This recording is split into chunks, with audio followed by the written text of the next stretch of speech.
जय राधे जय राधे। हरि ओम।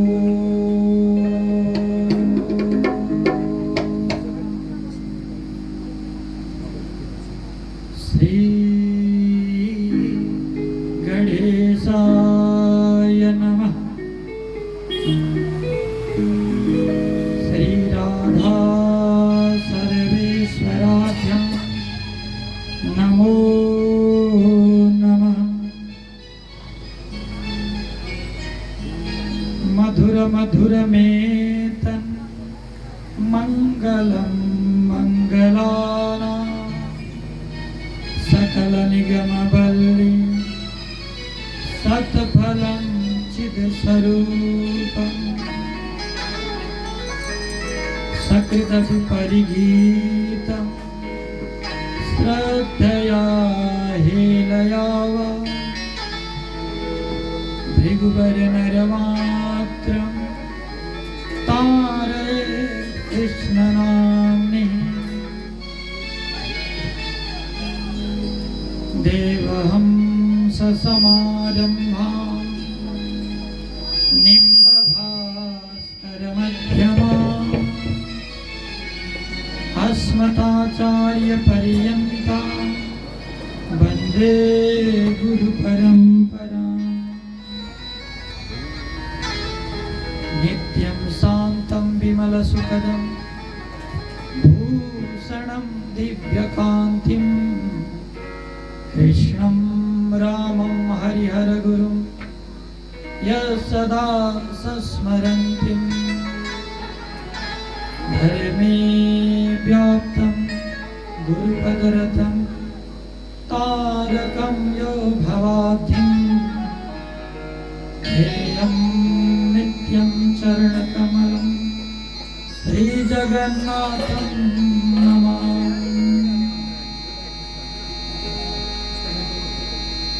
बोलो भक्तवत्सल भगवान की, शिव महापुराण की, पशुपतिनाथ भगवान की, जनकपुर धाम की, छिन्नमस्ता भगवती की, समस्त स्थानीय देवी देवताओं की, भक्त और भगवान की जय जय। श्री राधे हर हर हर महादेव।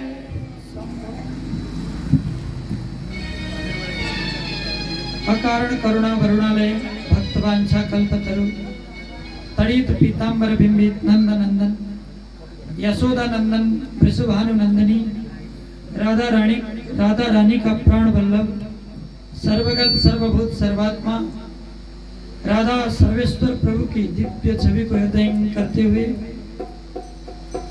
भगवान सांब सदाशिव की प्रत्यक्ष बांग में प्रतिरूप श्री शिव महापुराण मंडप में आवाहित स्थापित बंदित सकल देवी देवताओं को कोटि कोटि वंदन। कर्ता परिवार की ओर से गणपति के रूप में वर्णित शंभुदेव सुवेदी जी, उपव्यास के रूप में ललिता शरण जी, मित्र बंधुओं को नमन, कलाकार मित्रत्रय को नमन। आज इस यज्ञ को संकल्प करता, इस यज्ञ की संकल्प करता श्री श्री 1008 श्री लक्ष्मी कांत महाराज, जो अपने तपस्या बल से प्रसिद्ध हैं, जिन्होंने विराटनगर में भी बहुत बड़ा यज्ञ करवाया पहले, तो इस बरथवा में भी बहुत बड़ा यज्ञ करके आचार्य प्रवर खेमराज केशव शरण को भी इस भूमि पर लाने के लिए सफल हुए। धर्माचार्य कृष्ण गुरुगाई के माध्यम से आप जुड़कर आज उन्हीं के माध्यम से हम लोग भी यहाँ पर आने का सौभाग्य प्राप्त हुआ। तो ऐसे जो भगवान के परम भक्त विरक्त संत सदगृहस्थ संत जिनके परिवारजन जो अत्यंत भक्तिपूर्वक, प्रेम पूर्वक, श्रद्धा पूर्वक इस यज्ञ को आज निर्विघ्नतया यहाँ तक लाभ पहुंचाए हैं, तो सभी परिवारों को साधुवाद। भगवान भोलेनाथ आपके परिवार की ओर कृपा करें और आपकी मनोवांछा जो भी हो भगवान भोलेनाथ पूरा करें। तो महाराज जी का जो सत्संकल्प राष्ट्र शांति का और जितने भी देश में उपद्रव मचा हुआ है, सारे उपद्रवों का शांति, गौ हत्यारों ने जो देश में एक मुहिम चलाया है, उस गौ हत्या तुरंत बंद हो, ऐसा भाव रखते हुए महाराज श्री का सत्संकल्प आज भगवान भोलेनाथ पूरा करेंगे, ऐसा प्रार्थना करते हुए सभी श्रद्धालुओं को इस रात्रिकालीन सत्र में स्वागत एवं वंदन। सबको राधे राधे का अभिवादन। एक बार बोलो राधे राधे, और जोर से। रा करते हुए, जब आप रा करते हो ना, रा करने पर आपका मुंह तो खुल जाएगा।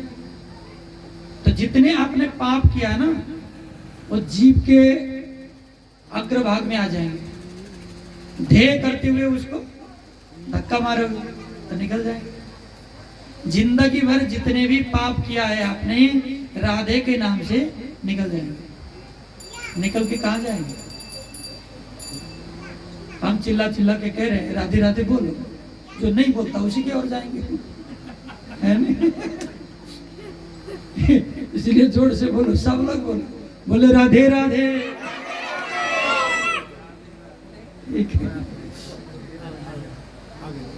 तो इस नेपाल देश, तराई प्रदेश, सरलाई जिला, भरतहुआ, ये क्या नगर पालिका है? हाँ, नगर पालिका। तो ये टाउन एरिया जो है आज शिव पुराण में बना हुआ है। 3 दिन से हम लोग शिव पुराण श्रवण कर रहे हैं। तो शिव पुराण के बहुत गौणिक रहस्य जो हमने दिवसकालीन सत्र में सुना, किस प्रयोजन से कितने मुंह वाले रुद्राक्ष को धारण करना चाहिए। कितना बढ़िया कथा था। कथा तो सबका छूट गया होगा, तो छवि गुरु यूट्यूब चैनल में देखना पड़ेगा, है ना? तो शिव नैवेद्य को ग्रहण करना चाहिए या नहीं, शिवलिंग में चढ़ा हुआ प्रसादी ग्रहण करना चाहिए या नहीं, ऐसा महत्वपूर्ण विषय में हमने चर्चा किया। तो सज्जनों, गुणनिधि नाम के ब्राह्मण का भी चर्चा की, जो पापी होते हुए भी उसका मुक्ति हुआ केवल एक बार भगवान के मंदिर में जाने से। यमराज और यमराज के दूतों में थोड़ा सा अनमना हो गया। यमराज के दूत बोलते हैं पापियों को लेने जाओ तो शिव के गण आकर हमें रोकते हैं, तो ऐसा नौकरी क्यों करें हम, जो खुद ही मुसीबत में फंस जाना पड़े। तो यमराज ने बुलाया अपने दूतों को, अपने सेवकों को, और बोले कि देखो सुनो, मैं एक गुप्त बात आपको बताता हूं। आज के बाद तुम लोग इस बात को हृदय में धारण करो और अपने कार्य ढंग से करो। सर्वे शृणुत मत वाक्यम सावधानतया गणा तदेव प्रीत्या कुरुता मत्शासन पुरस्सरम। देखो संस्कृत भाषा कितना अच्छा है, बहुत सरल शब्द में कहा कि मेरे सेवकों, यदि मेरे शासन को तुम मानते हो तो मेरे बात को ध्यान से सुनो। ए त्रिपुंडधरा लोके विभूत्या सितया गणा। हम लोग श्रवण कर रहे थे, ए त्रिपुंडधरा लोके विभूत्या सितया गणा। यमराज कहते हैं अपने दूतों को, अपने सेवकों को, जब तुम पापियों को उठाने जाते हो तो उसके ललाट में देख लेना कहीं उसने भस्म धारण नहीं किया हो। पापी भी हो लेकिन भस्म धारण किया हो तो भूल कर भी उसको मत उठाना, नहीं तो शिव के गण आकर आपको मारेंगे। भस्म का इतना बड़ा महत्व है। त्रिपुंड धरा लोके विभूत्यासितया गणा, और जिन्होंने रुद्राक्ष धारण कर रखा है, चाहे हाथ में हो, चाहे गले में हो, चाहे सिर में हो, जिन्होंने रुद्राक्ष को धारण किया है, ऐसे लोगों को भी लेकर मत आना, क्योंकि उन्होंने पाप किया भी हो तब भी भगवान उसे माफ करके उसका पापों को क्षमा कर देते हैं। इसीलिए रुद्राक्ष धारण करने वाले को भी मत लाना। रुद्राक्ष धारण करने के बाद तो पाप नहीं करेगा, क्यों? उसका तो नियम है ना। जो रुद्राक्ष धारण करता है उसे झूठ बोलना नहीं चाहिए, मांस भक्षण नहीं करना चाहिए, नहीं, दारू वगैरह नहीं पीना चाहिए। वैसे तो किसी को नहीं खाना चाहिए, नहीं पीना चाहिए, फिर भी जो तुलसी का माला पहने, जो रुद्राक्ष पहने, तो उन्हें तो त्यागना ही चाहिए। तो सज्जनों, रुद्राक्ष धरा लोके जटा धारिण हे वये ते सर्वे परिहातव्या नेतव्य च कदाचन। देखो, पहले पहले ऋषि महर्षि, ऋषि मुनि सब जटा धारण किया करते थे, लेकिन आजकल के नए नए लड़के हैं सब जटा रखने लग गए। पता नहीं कैसे पार्लर में जाकर जटा बना लेते हैं, मुझे तो समझ में नहीं आता। लेकिन जो ओरिजिनल है, जो ओरिजिनल जटा धारण करने वाले हैं, जैसे हमारे बाबा जी, तो ऐसे जटाधारियों को मत लाना। जटाधारियों को लाओगे तो तुम ही लोग मुसीबत में पड़ जाओगे, क्योंकि जटा वाले तो शंकर जी के रूप होते हैं। उपजीवन है तो शिव वेश धरा ही है, जिन्होंने भगवा धारण कर रखा हो, जिन्होंने अपने सारे परिवारों को त्याग कर साधु वेश धारण किया हो, ऐसे साधु सन्यासियों को भी मत लाना। और दंभहीन छल वृत्ति को त्याग कर, झूठ वृत्ति को त्याग कर, जो सत धर्म में रहकर भगवान शंकर की उपासना करते हो, भले वो गृहस्थी हो, चाहे भले कोई भी आश्रम में, गृहस्थाश्रम, वानप्रस्थाश्रम, संन्यास आश्रम, नहीं तो किसी भी आश्रम में हो, लेकिन भगवान का भक्त है तो उसे मत लाना, क्योंकि भगवान के भक्तों को भगवान के ही पास छोड़ देना चाहिए। तो सज्जनों, जीवन में कुछ नहीं कर सकते तो कम से कम भस्म धारण करो, रुद्राक्ष पहनो, और रुद्राक्ष धारण करके भगवान भोलेनाथ का भक्त बन जाओ। अपने मंदिरों में, अपने घर में शिव स्थापना करो। देखो, श्रीमद् भागवत आप सुनते हो तब भी वहां का शिव महिमा बहुत बढ़िया लिखा है। दाम्पत्यार्थे उमां सती, ये श्रीमद् भागवत महापुराण का श्लोक है। दाम्पत्यार्थम उमां सती विद्या कामस्तु गिरीशम। जिन बच्चों को विद्या की आवश्यकता, जो पढ़ने में बहुत कमजोर हैं, तो उनको शिवलिंग की उपासना करवाओ। जिस घर में पति पत्नी की रोज लड़ाई होती है, झगड़ा हुआ करता है, तो उनके घर में शिव और पार्वती दोनों का विग्रह लाओ, चाहे फोटा हो चाहे विग्रह हो, फोटो विग्रह चाहे मूर्तियां हो। शिव और पार्वती का उपासना से पति पत्नी में झगड़ा भी खत्म हो जाता है। संसार में सबसे मिलने वाले जोड़ी तो यही है। तो उनको देख देख कर देखो, भगवान शिव जी और पार्वती कितने अच्छे से ढंग से मिलकर रहते हैं। हमें भी मिलना चाहिए, प्रेरणा मिलता है।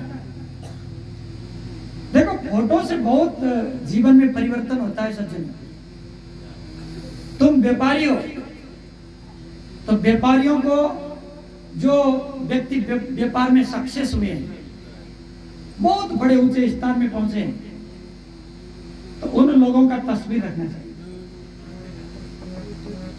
उनको देख देख कर प्रेरणा मिले, है नहीं? तो एक साधारण व्यापारी देखो आज किस मुकाम में पहुंचा। एक विराटनगर का साधारण व्यापारी देखो आज देश का सबसे बड़ा धनी व्यक्ति विनोद चौधरी, वो हमारे विराटनगर का है। तो व्यापारियों का फोटो रखकर उसे प्रेरणा मिलता है। कवियों को, बड़े बड़े कवियों का, लक्ष्मी प्रसाद देवकोटा वगैरह जो भी बड़े बड़े कवि हुए हैं, उनका फोटो रखना चाहिए।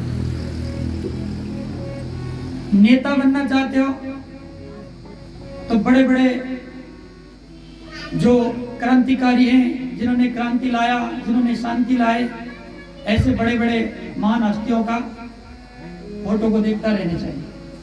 लेकिन आपको मुक्ति चाहिए, भगवान की भक्ति चाहिए, तो बड़े बड़े भक्तों का तस्वीर रखो और भगवान की तस्वीर रखो। जब भी दिखाई पड़े तो भक्तों को देखो और भगवान को देखो, तो मन परमात्मा में जाता रहेगा। धीरे धीरे आपका जो तन है परमात्मा की सेवा में लगता रहेगा। फोटो से बहुत फर्क पड़ता है। इसीलिए घर में किसका फोटो रखना है। लेकिन आजकल के बच्चों को देखो, सब नर्तक और नर्तकी का फोटो रखते हैं, तो बुद्धि कहां जाए? बुद्धि की बात है ना भाई। जिसको ज्यादातर देखते रहोगे, ज्यादातर ध्यान जिसको करते रहोगे, तो बुद्धि तो उधर ही चली जाएगी। भगवान कहते हैं विषयान् ध्यायतश्चित्तम् विषयेषु विसज्जते मामानुस्मरतश्चित्तम् मय्येव प्रतिपद्यते। जो व्यक्ति विषयों को ध्यान करता रहता है, काम को ध्यान करता है, नहीं, लड़का होकर लड़कियों का चिंतन करता है, लड़की होकर लड़कों का चिंतन करती है, और संपत्ति का चिंतन करता है, कोई पद प्रतिष्ठा का चिंतन करता है, तो आपका जो चिंतन है विषयान् ध्यायतश्चित्तम् विषयेषु विसज्जते, जो विषयों को चिंतन करता है उसका धीरे धीरे आचरण, नियम और उसका जीवन भी विषयी पुरुष की तरफ हो जाएगा। लेकिन मामानुष तरतश्चित्तम् मय्येव प्रतिपद्यते, जो भगवान की चिंतन करे वो भगवान बन जाएगा, भगवान जैसा ही बन जाएगा। इसीलिए रोज भगवान की चिंतन करनी चाहिए। तो सज्जनों, एक कीड़ा होता है, दीवारों में लगता है, मिट्टी का घर बनाता है, उसे क्या कहते हैं? कमल कोटी। क्या कहते हैं? तो उसे उदाहरण दिया जाता है कि कमल कोटी नाम का जो कीड़ा है, उसका प्रजाति में स्त्री नहीं होती, केवल पुरुष होता है। फिर भी बच्चे उनके होते कैसे? किसी भी कीड़े को उठा के ले आता है और उसके जो बंद मिट्टी के घर में रख देता है, और उसके अंदर जाकर वो डर दिखाता है, कैसे कैसे आवाज निकालता है, डर दिखाता है।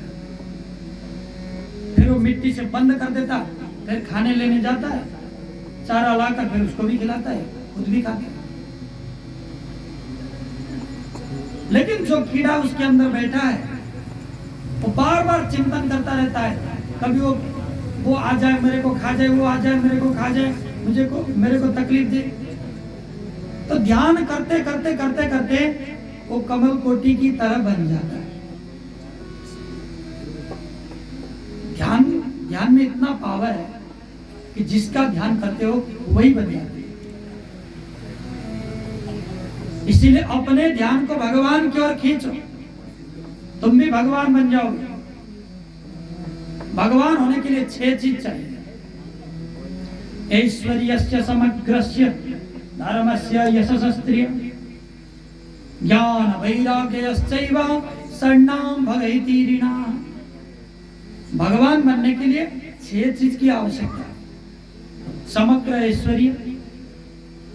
ऐश्वर्य, यश्च समग्रस्य, पूर्ण रूपेण धर्म, और पूरे संसार की जो यश है, कीर्ति है, वो भी अपने पास होना चाहिए। यशसा स्त्रिया, उतने सब होने के बाद भी ज्ञान वैराग्य भी होना चाहिए। देखो, धन होने के बाद वैराग्य हो ना, ये तो बहुत बड़ी बात है। आपके पास करोड़ों धन है, हर वैराग्य आ जाए, ये तो बहुत बड़ी बात है ना। लेकिन भगवान बनने के लिए ज्ञान और वैराग्य की भी आवश्यकता है। तो भगवान के चिंतन जो करता है वो धीरे धीरे भगवान बनने लगता है। संसार को चिंतन जो करता है वो धीरे धीरे संसारी बन जाता है।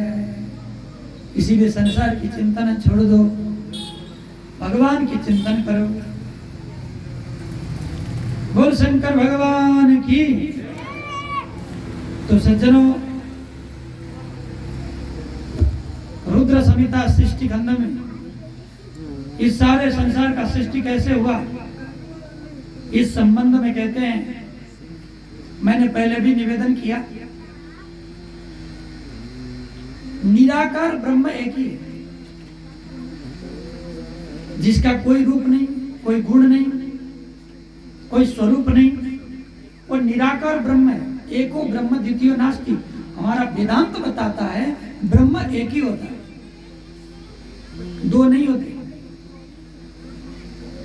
फिर आप तो कह रहे हो कि दो नहीं होते, फिर दूसरे गुरु लोग कहते हैं तो 33 करोड़ होते। नहीं, सत्य बात क्या है? भगवान एक ही होते हैं, इसमें कोई दो मत नहीं। लेकिन वो एक ब्रह्म पूर्ण है। पूर्ण का मतलब क्या होता है? आप समझते होंगे पूर्ण का मतलब भरा हुआ। नहीं, पूर्ण का मतलब भरा हुआ समझते होंगे, लेकिन पूर्ण का मतलब ये अर्थ नहीं।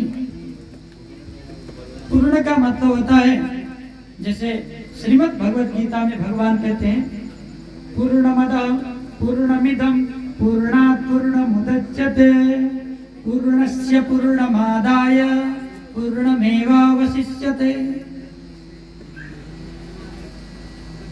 आप लोगों को मैथ आता है, ज्यादातर तो व्यापारी है, गणित तो आते ही हो, नहीं? लेकिन भगवान की गणित को देखो, 2 में 2 माइनस करने पर, घटाने पर कितना होगा? 0 रहना चाहिए। 2 माइनस 2 इक्वल टू 0 होना चाहिए।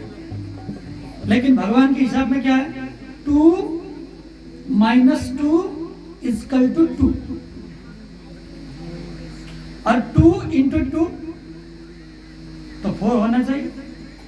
नहीं, 2 इंटू 2 भी 2 ही होता है भगवान के हिसाब को देखो। 2 प्लस 2 2 ही शेष रहेगा। एक ऐसा हिसाब है, इंटू करो, प्लस करो, माइनस करो, सब 2 ही होता है। ऐसा कैसा हिसाब है? यही तो कहते हैं श्लोक में, पूर्णमदः पूर्णमिदं पूर्णात् पूर्णमुदच्यते।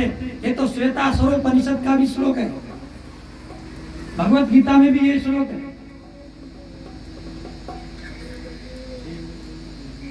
पूर्ण में पूर्ण घटा लो तो पूर्ण शेष रहता है, और पूर्ण में पूर्ण माइनस करो, पूर्ण शेष रहता है। पूर्ण में पूर्ण प्लस करो तो पूर्ण रहता है, रह जाता है।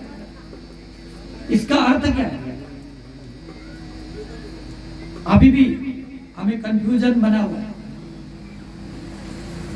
भगवान एक ही है।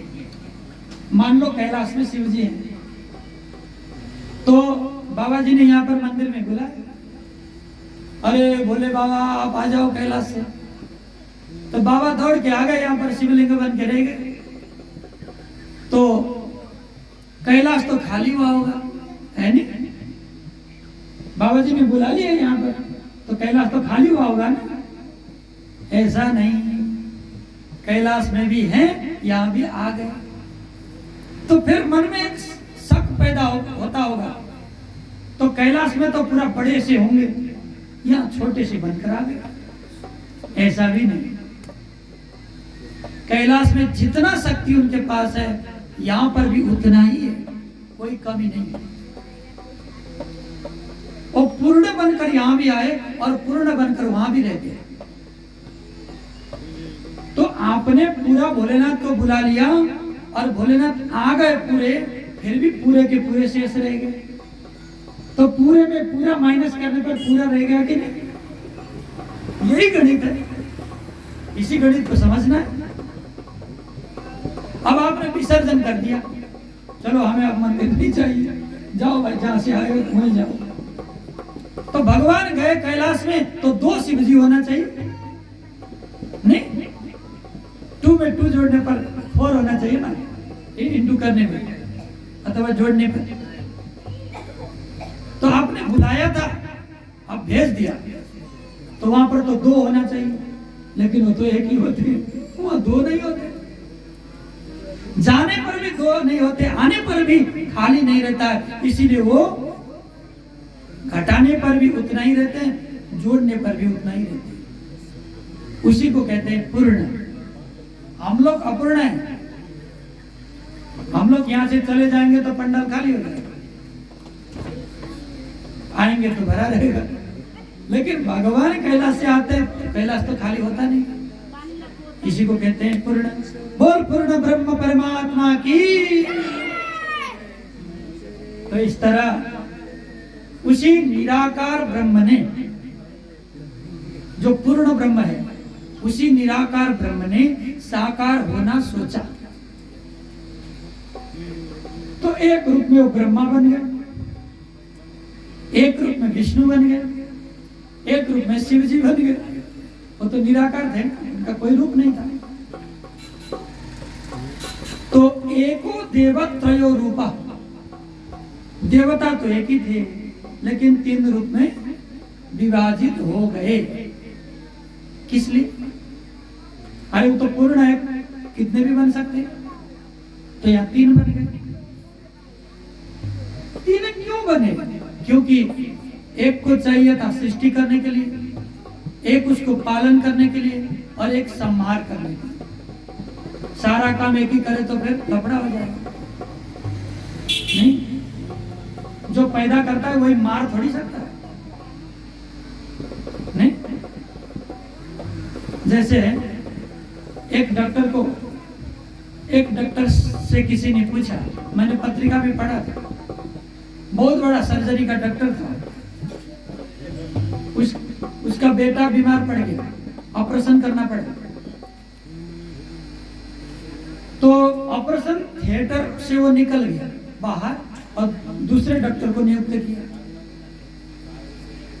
क्यों भाई? रोज तो दूसरे के बेटों को काटता था, नहीं, दूसरे के बेटों को काटता था, बेटियों को काटता था और सिल भी देता था। लेकिन आज बारी आई अपने बेटे का, अब क्या होगा? जिस बेटे को उसने पैदा किया, अपने हाथों में बड़ा किया, उसी बेटे का पेट काटने का उसका साहस नहीं बना। प्रेम के कारण, दया के कारण, ममता के कारण। भले ही वो रोग को शांत करने के लिए काट रहा था, फिर भी उसका हाथ नहीं बढ़ा। इसीलिए परमात्मा ब्रह्मा बने सृष्टि करने के लिए, लेकिन संहार करने के लिए शिव का काम नहीं कर सके। जिन्होंने पैदा किया वो मार नहीं सकता, इसीलिए भगवान को शिव बनना पड़ा। देखो कितना रहस्य की बात है, बहुत गौड़िक बात है, समझने की बात है। पैदा तो कर देते हैं, लेकिन उनका पालन पोषण करना बहुत कठिन की बात है। तो भगवान ने विष्णु के रूप धारण करके सभी जीवों के ऊपर कल्याण किया। तो एक निराकार ब्रह्म ने साकार बन के 3 रूपों में विभाजित हुए और हम लोगों का सारा व्यवस्था बनाया। तो सज्जनों, अब ब्रह्मा की बारी आई सृष्टि करने की, तो वो क्या करेंगे? सबसे पहले ये पंच महाभूतों का सृष्टि किया। तो पंच महाभूत से हमारा शरीर बने। देखो, भूत मतलब भूत प्रेत की बात नहीं है। पृथ्वी, जल, तेज, वायु, आकाश, इसे कहते हैं पंचभूत। हमारे शरीर में कहाँ है? पृथ्वी का मतलब होता है ये धरती। तो ये जो मांस है हमारे शरीर में और हड्डियां हैं, ये पृथ्वी का अंश है। और जो तेज हमारे अंदर मेद है और जो शक्तियां हैं वो तेज के कारण है। और जल का मतलब खून है, जल है। हमारे अंदर जो भी तरल पदार्थ है वो जल का तत्व है। वायु मतलब हवा। हमारे शरीर में 5 प्रकार के वायु हैं: प्राण, अपान, व्यान, उदान और समान। ये 5 वायु है। प्राण वायु प्राण की रक्षा करता है। देखो, व्यान वायु पूरे शरीर में रहता है। हाथ को सिकोड़ने में, पैर को सिकोड़ने में आसान रहता है। ये वायु के कारण है। जिस दिन आपकी जो श्वास चली जाती है तो आपके पैर सिकुड़ेंगे ही नहीं, वैसे सीधे हो जाएंगे, हाथ भी नहीं सिकुड़ेंगे। तो कारण क्या है? तो वायु का कारण है। प्राण, अपान, व्यान, उदान, समान, यही वायु हमारे शरीर में काम करते रहते हैं। तो आकाश कहाँ है हमारे शरीर के अंदर? आकाश किसे कहते हैं? जहां कुछ भी नहीं है वो आकाश है। आकाश का मतलब क्या है? जहां कुछ भी नहीं है वो आकाश है। जैसे वेदांत में कहते हैं मठाकाश, घटाकाश, उदराकाश। आकाश के कई भेद हैं। तो मैं घटाकाश को समझाता हूं। आपको दिखाई दे रहा है एक गिलास? एक गिलास के अंदर जो खाली जगह है वो हो गया घटाकाश। यदि खाली जगह ना होता तो गिलास ही नहीं होती, है कि नहीं? खाली जगह है इसलिए तो गिलास है। अब मैंने इस गिलास को ऐसा कर दिया, बताओ इसके अंदर का आकाश कहां से लगेगा? बोलो, आकाश कहां गया? अभी तो गिलास के अंदर था ना। तो एक घटाकाश था पहले, तो बृहदाकाश में मिल गया। जो बड़ा आकाश है उसी में मिल गया। यही था, यही मिल गया। देखो, फिर घटाकाश, घट आ गया तो आकाश भी आ गया। इसी तरह हमारे अंदर जो खाली जगह है वो उदराकाश है, शरीराकाश है। जब ये हमारा शरीर नहीं रहेगा तो बृहदाकाश में मिल जाएगा। जिस तरह ये आकाश सर्वव्यापक है, अमेरिका में जाओ, ऑस्ट्रेलिया में जाओ, हांगकांग में जाओ, भारत में, चाइना में, भूटान में, बांग्लादेश में, जहां भी जाओ, ये तो आकाश सर्वत्र एक ही है। इसी तरह ब्रह्म भी एक है। हरि सर्वत्र समान, समान रूप से सर्वत्र। देखो, किसी ने आकाश को गिलास के अंदर डाला तो ये घटाकाश हो गया। किसी ने घर बनाया और घर के अंदर जो खाली जगह है वो मठाकाश हो गया। उसी तरह ब्रह्म प्राप्ति करने वाले जो ऋषि मुनि हैं, उन्होंने ईश्वर को कब कहां तक जाना? क्योंकि हरि तो अनंत है, उसके अंत तक तो कोई नहीं पहुंच सकता। लेकिन उसे कहां तक जाना? ब्रह्म तक जाना, या वैकुंठ तक जाना, या तो गोलोक तक जाना, या कैलाश तक जाना, या मणिद्वीप तक जाना। यह सब ज्ञान की बात है। तो सज्जनों, उस ज्ञान का स्थान हमारे पंच तत्व में रहा हुआ, जो अंतकरण चतुष्टय, जो 5 तत्व मैंने बताया, उसके अंदर भी 4 चीजें हैं। एक का नाम है मन, बुद्धि, चित्त और अहंकार। अहंकार तत्व का नाम है। फिर जो हम लोग करते हैं अहंकार, वो नहीं। तो 4 तत्वों के अंदर और एक तत्व छिपा है जिसका नाम है जीवात्मा। जीवात्मा इसका राजा है। जिस दिन इस शरीर से वो जीवात्मा निकलेगा तो शरीर हो जाएगा मुर्दा, पार्थिव,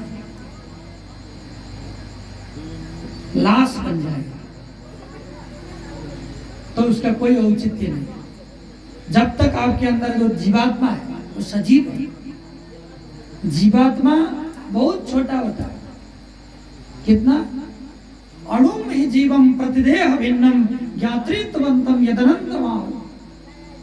अणु और परमाणु के जैसे बहुत छोटा होता है। तो सारे जीवों के अंदर होता है। तो आपके अंदर सभी के अंदर होता है। अलग अलग जीव है, वो एक ही नहीं है। करोड़ों शरीर है तो करोड़ों जीवात्मा है। भिन्न भिन्न है सबके शरीर में, फिर भी वो एक जैसा है। जैसे एक बोरे में चावल डालो, मतलब धान डालो, तो धान तो सभी एक जगह एक जैसे ही है, कोई भेद नहीं। लेकिन प्रत्येक दाने तो अलग है ना जी। उसी तरह करोड़ों जो जीवात्माएं हैं अलग अलग शरीर में रहते हैं, लेकिन अलग अलग है सब। आपने पूर्व जन्म में जो भी काम किया है उसी के अनुसार देह उनको मिलता है, शरीर मिलता है। अब देखो, फैक्ट्री जैसा होता है, कैसा काम करके आए नहीं। एक ही कंपनी में प्लास्टिक की बोतलें बनती है नहीं। इन बोतलों में से जिसने निर्मल जल को ढोया है उसकी व्यवस्था अलग है। जिन्होंने दारू वगैरह लेकर चले हैं उनका व्यवस्था अलग है। उस फैक्ट्री में जब घूम के जाते हैं, इनको रिपेयरिंग करके चलाया जा सकता है, लेकिन जिसमें गंदी चीज डाला हो तो उसको रिपेयरिंग नहीं, उसको तो पूरा आग में डाल दिया जाता है। तो अलग अलग उसकी व्यवस्था होती है पवित्र करने की। फिर बनना तो वही। उसी तरह हम लोग अलग अलग जीवात्माएं हैं, अलग अलग शरीर में रहते हैं।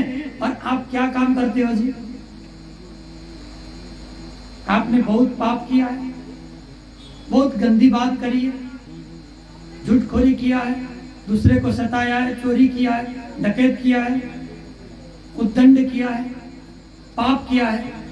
तो आप लोगों को नरक में ले जाकर खौलते हुए तेल में ले जाकर डाला जाएगा, फिर उसको शुद्ध किया जाएगा। खराब कर्म किया है तो शुद्ध करना ही पड़ेगा। लेकिन जिसने अच्छा काम किया है, धरती में आ गया, तो उसको स्वर्ग में लाकर ले जाकर सम्मान दिया जाता है। तो इसी तरह का भगवान का व्यवस्था है।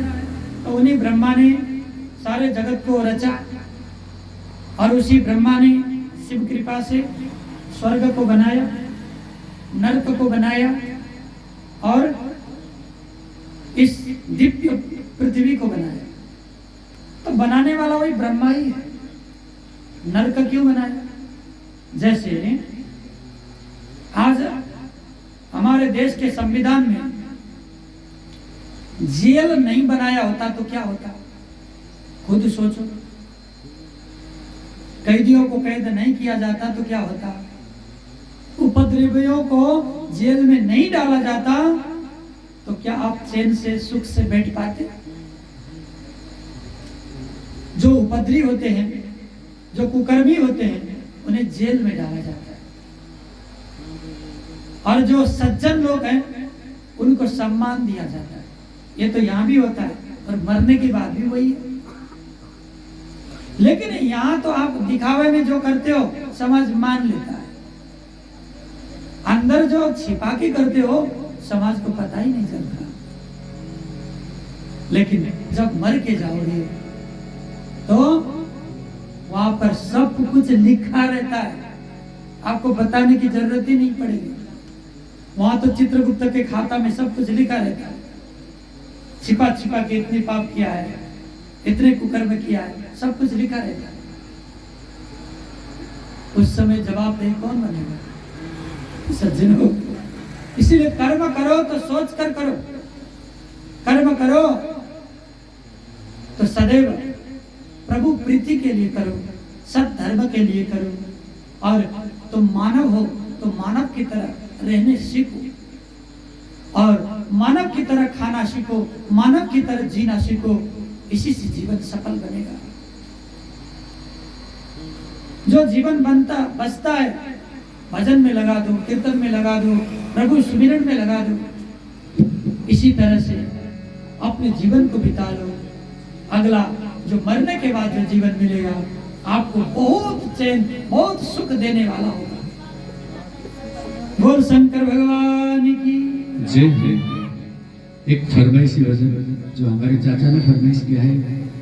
तो सज्जनों, जो सृष्टि का वर्णन हम लोग सुन रहे थे,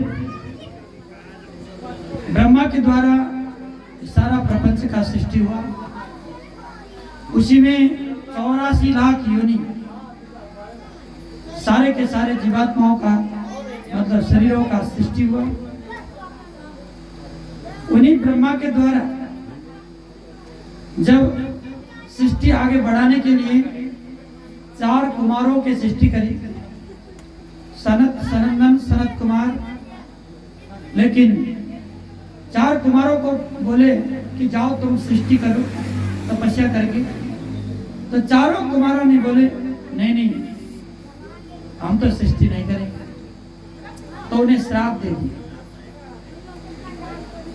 फिर ब्रह्मा ने सृष्टि किया,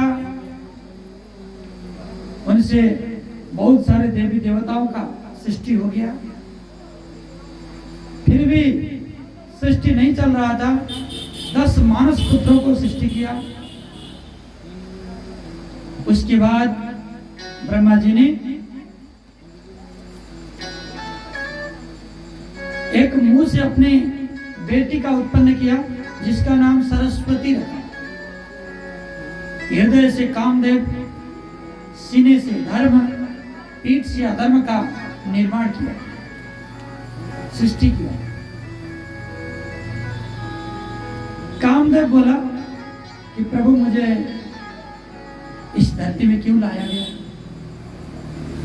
तो ब्रह्मा जी कहते हैं हर्षणम रोचनाख्यम च मोहनम शोषणम तथा मारणम चेति प्रोक्तानि मुनिर्मोहकराण्यपि। तुम्हें मैं 5 बाण देता हूं। एक बाण का नाम है हर्षण, द्वितीय बाण का नाम है रोचन, तृतीय बाण का नाम है मोहन, चतुर्थ बाण का नाम है शोषण और पंचम बाण का नाम है मारणम। एक कामदेव के बाण का नाम है। और कामदेव क्या है? आपके अंदर जो पैदा होता है काम वासना, वो कामदेव है। तो इनके 5 बाण है, तो 5 बाण चला लिया तो आपको बर्बाद कर देगा। इसलिए कामदेव के बाण को निरस्त कर देना चाहिए। तो 5 बाणों को लेकर मैं क्या करूं? तो हर एक व्यक्ति के हृदय में जाकर राज करो, काम उत्पत्ति करो। देखो मेरी सृष्टि तो चल नहीं रही, तो सृष्टि को चालू करने के लिए हमें तुम्हारी आवश्यकता है, इसीलिए तुम काम का संचारण करो। तो कामदेव ने सोचा, देखो सारे देवी देवताएं मेरे पिताजी यही हैं, मैं कैसे काम का संचालन कर सकता हूं? मेरा परिचय यही हो जाए तो और अच्छा है। सबसे पहले मैं किसको काम में वशीभूत करूं? इधर उधर देखा तो सोचा क्यों ना पहले अपने पिताजी को बस में कर ले। उसने 5 बाण अपने पिताजी की ओर दाग दिया। पिताजी तो आहत हो गए। देखो, संध्या नाम की एक पत्नी भी कामदेव को दिया था, लेकिन आज ब्रह्मा जी मोहित हो गए। अपने पुत्री को पुत्री भाव से न देखकर पत्नी भाव से देखने लगे। तो सारे ऋषि महर्षि निंदा करने लगे, ये क्या करते हो? आज तक कोई भी ब्रह्मा ने ऐसा तो किया नहीं। देखो, ब्रह्मा बदलते रहते हैं, ब्रह्मा एक ही नहीं होते। आप और हम भी ब्रह्मा हो सकते हैं। देखो, ये सूर्य भगवान है ना, सूर्य भगवान भी आप और हम में से ही कोई है। ब्रह्मा, इंद्र, ये भी आप और हम में से कोई बहुत बड़ा पुण्य किया हुआ जीवात्मा है। जितने भी तारे आप देखते हो ऊपर, वो भी तारागण भी हमारे जैसे कोई जीवात्मा है, जिन्होंने असल पुण्य करके ऊपर जाके बैठे। तो सज्जनों, आज ब्रह्मा का जो चारों तरफ से निंदा हुआ, तो ब्रह्मा सोचने लगे मुझे हो क्या रहा है। बाद में पता चला कि अपना ही बेटा अपने ऊपर चढ़ गया। बहुत क्रोधित हुए। ए कामदेव, तूने मेरे को आज दुष्चरित्रवान बनाया, तू शिवजी के क्रोध से मरेगा, तुझे भस्म होना पड़ेगा, तू जलेगा, मरेगा, ये मेरा श्राप। तो कामदेव ने प्रार्थना किया, उनकी पत्नी ने भी प्रार्थना किया और प्रार्थना करने लगी कि प्रभु, इस श्राप का निवारण कैसे हो। तो आज ब्रह्मा जी कहते हैं जो मेरे मुंह से निकल गया हो तो निकल ही गया, फिर वापस तो नहीं आएगा। तो सज्जनों, बंदूक के जो गोली से आपको कुछ देर पीड़ा हो सकता है, लेकिन आपके मुंह से निकला हुआ गोली रूपी गोली से जिंदगी भर आहत होना पड़ेगा। इसीलिए वाणी को लगाम लगाना चाहिए, मीठा बोलना चाहिए। ऐसी वाणी बोलिए मन की आपा खोए, औरन को शीतल करे आप शीतल हो। संत वाणी कहते हैं, ऐसे वाणी बोलना चाहिए जो तुम्हें भी अच्छा लगे, दूसरों को भी शीतल करे, आप शीतल हो। तो सज्जनों, ब्रह्मा कहते हैं जो मुंह से निकल गया वो तो निकल गया। देखो रति, तुम्हारा पति का कोई क्षति नहीं है। जब वे मरेंगे शिव जी के कोप से, इसी तरह शिव जी का भी, शिव जी के ऊपर भी जाकर चढ़ जाएंगे, इनका मति बिगड़ जाएगा। तो भगवान त्रिनेत्रधारी भगवान शंकर के तीसरे नेत्र से इसका भस्म हो जाएगा। फिर द्वापर के अंत में साक्षात भगवान गोलोकाधिपति श्री कृष्ण जब धरती पे जाएंगे तो उनके ज्येष्ठ पुत्र प्रद्युम्न बनकर पैदा हो जाएंगे। प्रद्युम्न बनकर इनका शरीर प्राप्त हो जाएगा, फिर इनके साथ तुम रमण करोगी, ऐसा आशीर्वाद दिया। तो सज्जनों, ब्रह्मा ने उस शरीर को त्यागा, जिस शरीर को दोष लगा था उस शरीर को त्यागा। ब्रह्मा ने जो शरीर को त्यागा, उससे गंधर्वों ने उस शरीर को ले लिया। फिर ब्रह्मा ने दूसरा शरीर को धारण किया, सृष्टि करने लगे। फिर भी उस शरीर से काम नहीं हुआ तो उस शरीर को भी त्यागा। देवताओं ने उस शरीर को ले लिया। कई बार शरीरों को त्यागा, 10 बार शरीर को त्यागा और 11वीं बार में फिर भी मानव सृष्टि नहीं हुआ, तो 11वीं बार में अपने शरीर को 2 भागों में विभाजित किया, सर से लेकर काट दिया शरीर को। दाएं ओर से एक पुरुष का निर्माण किया, बाएं ओर से एक स्त्री का निर्माण किया। तो पुरुष का नाम हुआ मनु और स्त्री का नाम हुआ शतरूपा। और वही मनु और शतरूपा से मैथुनी सृष्टि प्रारंभ हुआ।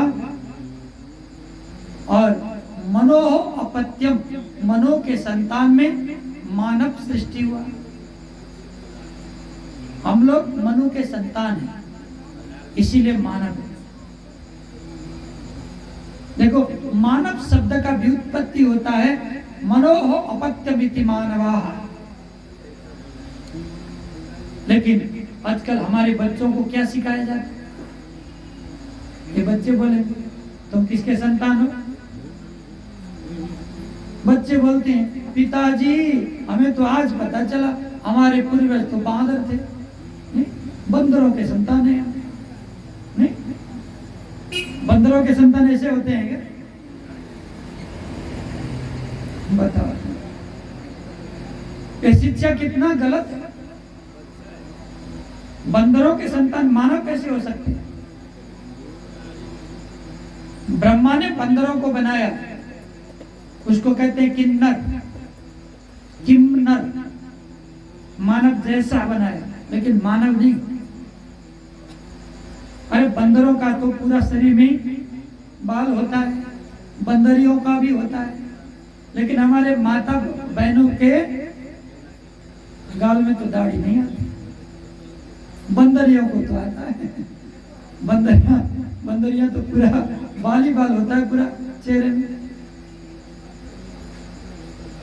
तो कल्पना की भी कोई सीमा होती है।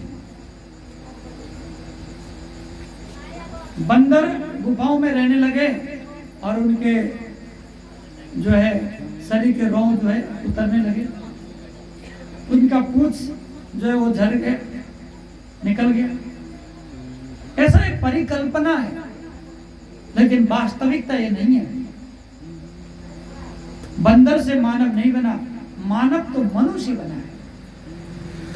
मनु के संतान होने के कारण हम लोग मानव हैं। इसीलिए जो हमारे बच्चों को सिखाया जाता है कि तुम लोग बंदरों के संतान हो, हम कदापि नहीं होंगे। अंग्रेज लोग होंगे बंदर के संतान, लेकिन हम जितने भी भारतवर्ष में हैं तो हम लोग सब ऋषि मुनि के संतान। हमारे सबका गोत्र है, किसी का काश्यप गोत्र, किसी का सांडिल्य गोत्र, किसी का पाराशर गोत्र, किसी का भारद्वाज गोत्र, सबका अपना अपना गोत्र है। तो सारे गोत्र वाले तो ऋषि के संतान हो गए ना। तो ये ऋषि तो ब्रह्मा के संतान है। भारद्वाज ऋषि तो उनका भी तो पिताजी ब्रह्मा है, ब्रह्मा के पिताजी विष्णु है, और सबके जगत के अधिपति भगवान शिव जी है। ये शिव पुराण कहता है। तो सज्जनों, जो ज्ञान हमें दिया जा रहा है ये झूठी ज्ञान है। हर्षणम रोचनाख्यम च मोहनम शोषणम तथा। इसी तरह जो ब्रह्मा का सृष्टि है वो आगे बढ़ने लगा। मनु शतरूपा के माध्यम से 3 संतान पैदा हुए, जिनका नाम था आकुति, देवहूति, प्रसूति। 3 कन्याएं और 2 पुरुष। एक का नाम प्रियव्रत और दूसरा का नाम था उत्तानपाद। ये 5 संतान हुए। इनको आदि मानव कहा गया। सबसे पहले मानव जो प्रकट हुए, यही 5 संतानें हुई। तो 5 संतानों में से सभी संतानों का वंश वर्णन करते हैं। तो सज्जनों, जो दक्ष कन्या रति है, कामदेव के साथ ब्याही गई उसी तरह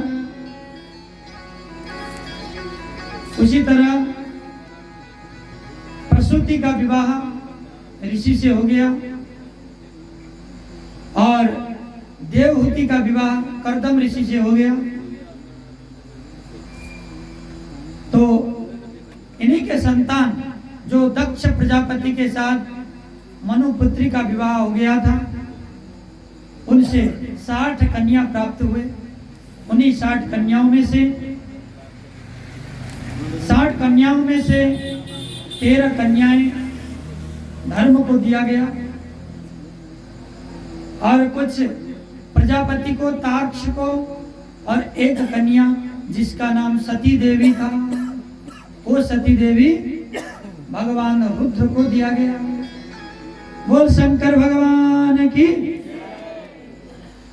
तो हम लोग उसी प्रसंग में हैं जहां पर भगवान भोलेनाथ का विवाह सती देवी से हो रहा है। तो सज्जनों, सती देवी का विवाह भगवान भोलेनाथ से क्यों हुआ? जब भगवान भोलेनाथ वैराग्य होकर अपने काम को जीत कर वो जंगलों में बैठे थे, ध्यान में समाधिस्थ होकर, तो ये सारा संसार, सब इनकी जो सम्मार है वो बंद हो गया। सारा संसार में बहुत उपद्रव होने लगा। भगवान भोलेनाथ के ध्यान कहीं से बाहर निकल जाए, लेकिन कोई भी भगवान के ध्यान को बाहर ना निकाल सके, उनके समाधि को कोई भी तोड़ ना सके। कामदेव को बुलाया गया, बसंत ऋतु को बुलाया गया, कई हजार स्त्रियों और अप्सराओं को बुलाया गया, फिर भी भगवान भोलेनाथ का जो समाधि है वो टूटा नहीं। तो सारे देवी देवताओं मिलकर भगवती पराम्बा जगदम्बा शक्ति स्वरूपा जो नित्य अचिंत्य रूपा है, उन्हीं देवी का स्तुति करने लगे। सारे के सारे देवी देवता, अब भगवान भोलेनाथ को आप ही होश में ला सकती हो। हे देवी, हे माता, हे जगदम्बिका, हे पराम्बा, आप हमें कृपा करो।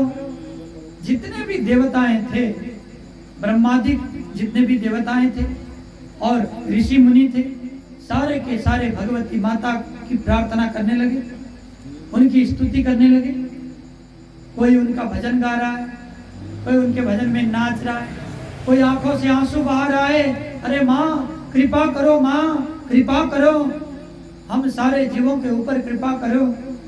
ऐसा कहते हुए सारे के सारे देवी के भक्त और देवताएं उन्हें देवी का स्तुति करने लगे, मन से, तन से, प्रेम से। सारे साधक भगवती माता को पुकार रहे, हम भी भाव से माता को पुकारे। थोड़ी देर बोलिए जगदम्बे माता की, दुर्गे मैया की। मैया ओढ़ चुनरिया कि बैठी कर सुना श्रृंगार, बड़ी प्यारी लागे, बड़ी सोनी लागे। मैया ओढ़ चुनरिया,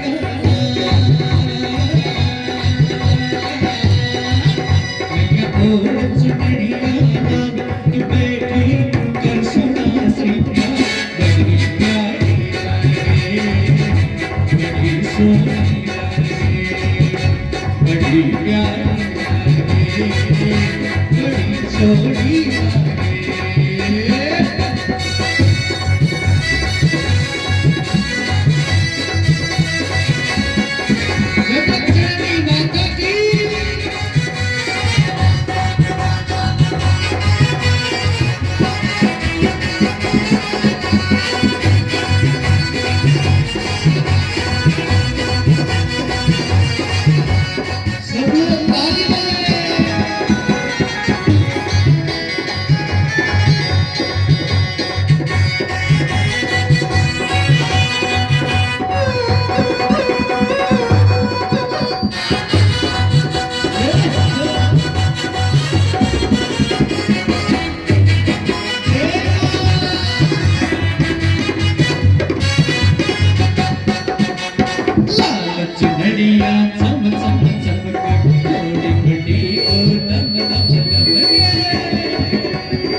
प्यारी लागे मिठाई कर सोना श्रृंगार बड़ी प्यारी लागे बड़ी सोनी लागे बड़ी प्यारी लागे बड़ी सोनी लागे।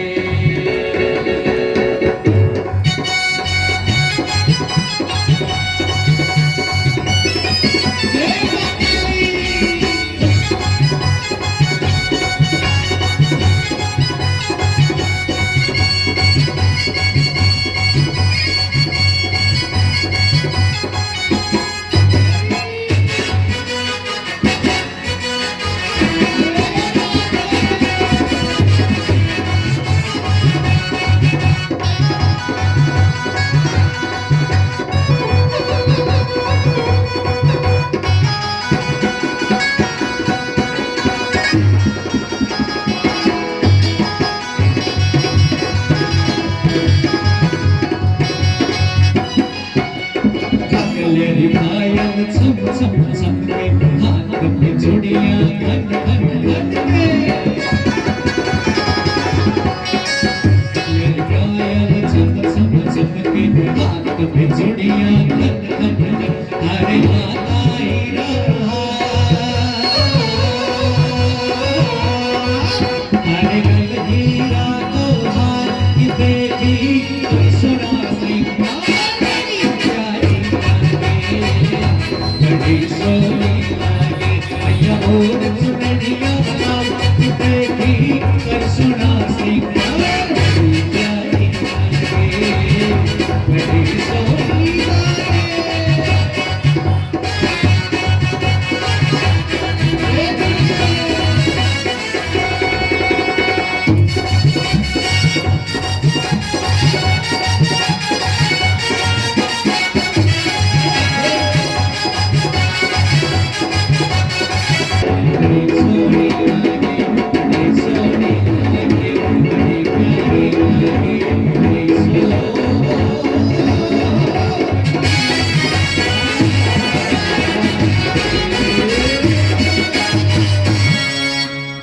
बोलिए जगत जननी दुर्गे मैया की। भगवती माता आकाशवाणी करने लगी।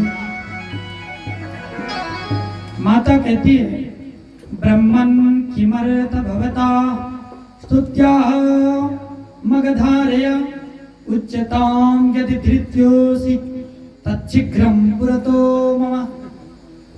अरे देवताओं, अरे क्या हो गया, क्यों इतने घबराए हो?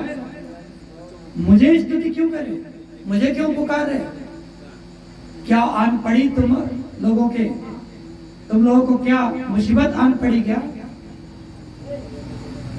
प्रत्यक्षमपि जाताय सिद्धि कार्यस्व निश्चिता तस्मात् त्वं वाञ्छितं ब्रूहि या करिष्यामि भवादिता। आप लोगों को जो भी मन में शंका हो हमें पूछो, कोई भी कष्ट हो हमें बताओ, मैं जो सेवा कर सकती हूँ मैं कर सकती हूँ तो करूंगी। तो ब्रह्मादिक देवताओं ने कहा हे देवी या पति स्तव देवेशि ललाटेन में भवेत् पुरा शिवो रुद्राक्ष योगी स वही कल्य कैलासमास्थिता। आपको पता होगा कि आप नित्य शिव प्रिय, आप शिव के हृदय में रहती हो, हमें पता है, लेकिन अब आपको शिव के हृदय से बाहर निकलना होगा। माता, आपको साकार रूप में आना होगा और साकार रूप में आकर भगवान भोलेनाथ से शादी करना होगा। क्या ऐसा कर पाओगी? ऐसा करने से तुम लोगों को क्या होगा? माता, आपकी प्रेम से, आपकी उन दिव्य लीलाओं से भगवान भोलेनाथ मोहित हो जाएंगे, तो अपने तपस्या को छोड़कर फिर जगत की पालन करने लग जाएंगे। आज भोलेनाथ के बिना ये सारा संसार सुना सुना हो गया। माता, सारी सृष्टि उल्टी पलटी हो गई। इसीलिए माता आपको साकार रूप में आना होगा। तो आज माता ने कहा, तो मुझे इस संसार में लाने वाला कौन है? कोई ला सकता है? हमने सुना है कि दक्ष ने बहुत बड़ा तपस्या किया, उनकी पत्नी भी बहुत बड़ी तपस्विनी है, तो आप उनके माध्यम से धरती में आओ, साकार रूप में आओ और भगवान भोलेनाथ से अपने संबंध बनाओ। तो सारे देवताओं की जो इच्छा है, भगवती माता परम्बा ने इस इच्छा को स्वीकार करने के लिए मन बनाया। तस्मात् तमेव रूपेण भवस्य हर मोहिनी सुता भूत्वा च दक्षस्य रुद्र पत्नी शिवे भव। ब्रह्मा जी, आपका क्या आदेश है बताओ? तो ब्रह्मा जी कहते हैं, रूपेण भवस्य हर मोहिनी, आप मोहिनी के रूप में आ जाओ। देखो, सती से ज्यादा मोहिनी संसार में कोई नहीं। सती इतनी मोहिनी, इतनी सुंदर थी, इसका कोई वर्णन नहीं कर सकता। जितने भी रूप है, जितने भी लावण्यता है, सती के आगे सब फेल। तो आज सारे ब्रह्मादिक देवता कहते हैं कि हे सती, आप सती के रूप में, मोहिनी के रूप में दक्ष की कन्या बन जाओ। हरे गृहीत कांते तू कथम सृष्टि सुभावा। आज देवी कहने लगी, अहो सुमहादाश्चर्यम वेदवक्तापि विश्वकृत महाज्ञान परो भूत्वा विदाता किं वदत्ययम्। अरे विष्णु, ब्रह्मा, अरे आप लोग तो वेद के ज्ञानी हो, आप वेद को जानते हो, और इतने देवी देवता जितने भी हैं सारे वेद को जानते हो, और वेद को जानने वाला आज भगवान को कलंकित करने वाले हो। मैं तो सपने में भी नहीं सोच सकती। अरे भगवान तो सदैव ब्रह्मचारी है, सदैव काम को विजय करते हो, और कामजय एकमात्र है भगवान रुद्र, और रुद्र को आप भोगी बनाना चाहते हो, ये भी कोई बात हुआ? लेकिन मां, हमारे बच्चे देखो, सारे देवता, सारे मानव, सारे दानव, सारे राक्षस, आज भगवान भोलेनाथ के ना होने से सबको कष्ट पहुंचा है, तो उन्हें तो उस समाधि से निकालना तो पड़ेगा। भगवती कहती है, अहम तथयतिष्यामि तथा दार परिग्रहम हरा करिष्यति विदे स्वयमेव विमोहित। चलो, ब्रह्मा भी कह रहे हैं, विष्णु भी कह रहे हैं, सभी देवताओं का मत है, तो मैं अकेले क्या करूंगी? ठीक है, लोक का कल्याण होता है, सारे जीवों का भला होता है, तो मैं तो माँ हूं, सबके लिए उदार हूं, इसीलिए चलो मैं दक्ष कन्या बन जाती हूं। तो भगवती माता सती देवी दक्ष की कन्या बनने को स्वीकार हो गई, तैयार हो गई। और शुभ दिन, शुभ नक्षत्र, शुभ वार, शुभ बेला में आज दक्ष प्रजापति के घर में कन्या प्रकट हुई सती देवी के रूप में। बोल सती माता की, परम्बा भगवती की। दिव्य वर्षेण दक्षस्तु सहस्राणं त्रयं समा तपच्चारणीयता सत्य रूपात्मदृढ़व्रत। वैसे ही सती देवी प्रकट नहीं हुई दक्ष के घर में। देखो, कोई महापुरुष को प्रकट करना है तो तुम्हें भी तपस्या करना होगा। महापुरुष को प्रकट करने के लिए हमारे बच्चे ज्ञानी हो, हमारे बच्चे ध्यानी हो, हमारे बच्चे बहुत बड़े बन जाएं, ऐसा आप सोचते हो, तो माँ बाप को तपस्या करना चाहिए। गर्भधारण संस्कार को सोच और समझ से करना चाहिए, शास्त्र विधि अनुसार करना चाहिए, जब भी हमारे संतान अच्छे होते हैं। मानव का पहला संस्कार गर्भधान संस्कार है। तो सज्जनों, हिमालय ने दिव्य 1000 वर्ष तक तपस्या किया सती देवी का पिता बनने के लिए। ऐसे ही माता का पिता होने को सौभाग्य मिलता है क्या? देखो, दुष्ट भी पिता हो लेकिन भगवान का पिता बन जाए तो उसका मुक्ति ही मुक्ति है कि नहीं? भक्त का पिता बन जाओ, मुक्ति ही मुक्ति है। अरे इतना बड़ा राक्षस बना हिरण्यकश्यपु, बेटे के कारण मुक्ति होगी, प्रहलाद जी के कारण मुक्ति होगी। खुद तुम पापी हो लेकिन तुम्हारे संतान यदि भगवान के भक्त बन जाए तो संसार में आपका भी मुक्ति हो जाएगा। तो सज्जनों, आज हजारों वर्ष तपस्या करने के बाद भगवती माता परम्बा ने दक्ष प्रजापति के घर में जन्म लिया।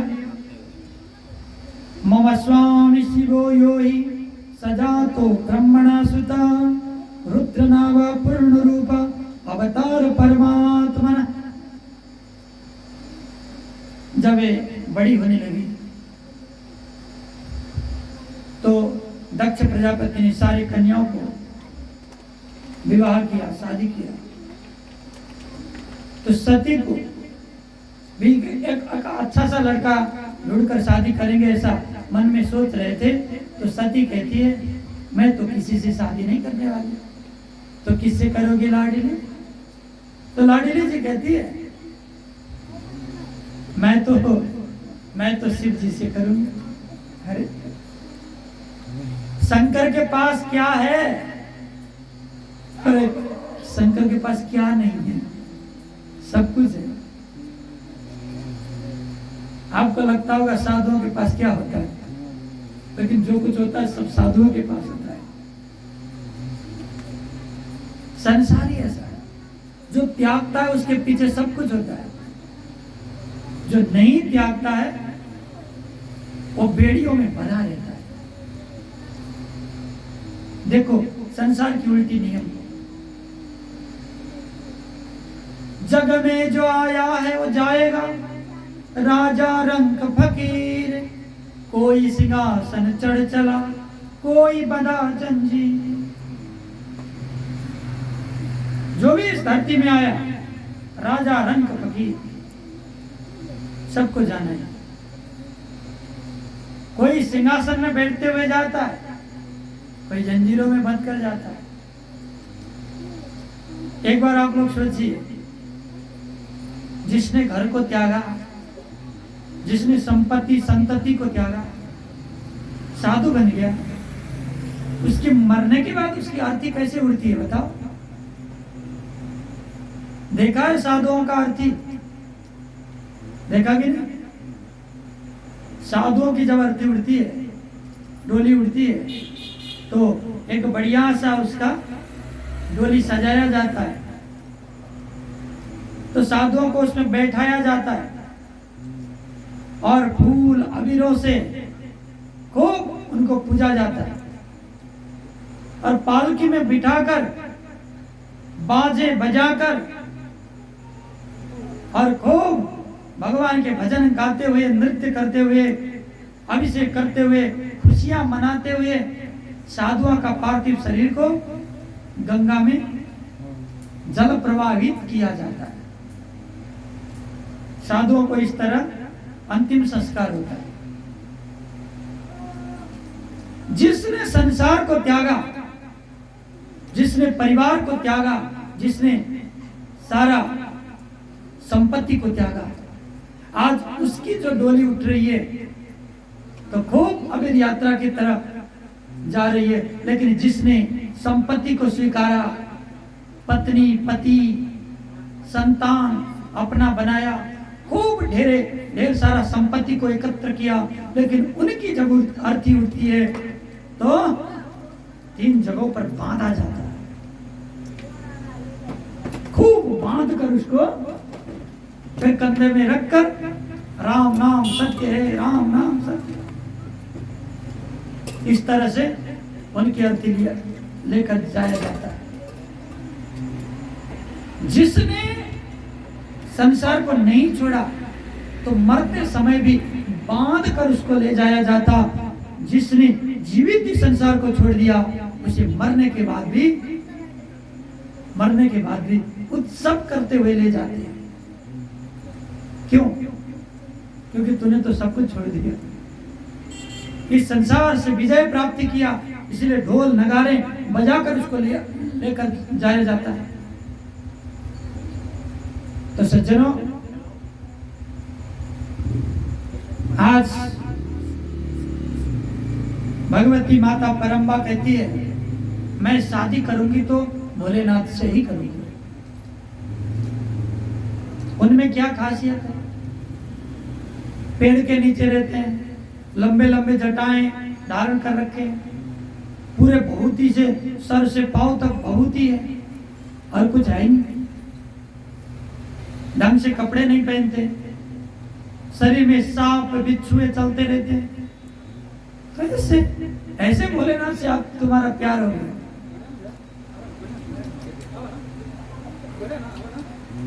तो माता कहती है तदृशे तस्य मोहाय न शक्न्यास कदाचन तस्मात् मम सुता भूत्वा हरजाय भवाधुना। देखो, आप लोगों को देखने से वो सन्यासी लगते होंगे, बैरागी लगते होंगे, लेकिन मेरे नजर में वो सबसे बड़े हैं। कामों के कामदेव भी वही हैं, देवताओं के भी महादेव वही हैं, और सारे संसार को जीतने वाले हैं। तो मैं शादी करूंगी तो मेरे प्रभु से ही करूंगी। आम तव सुधा दक्ष त्वयंजाया महेश्वरी भविष्यामि न संदेहात् तद्भक्ति गोवर्धिनी। अरे पिताजी, जब तुम मेरा भक्त बनकर तपस्या कर रहे थे, उस समय मैंने आकाशवाणी के माध्यम से आपको कहा था कि मैं तुम्हारी पुत्री तो होंगी, लेकिन मैं भगवान भोलेनाथ की बन जाऊंगी।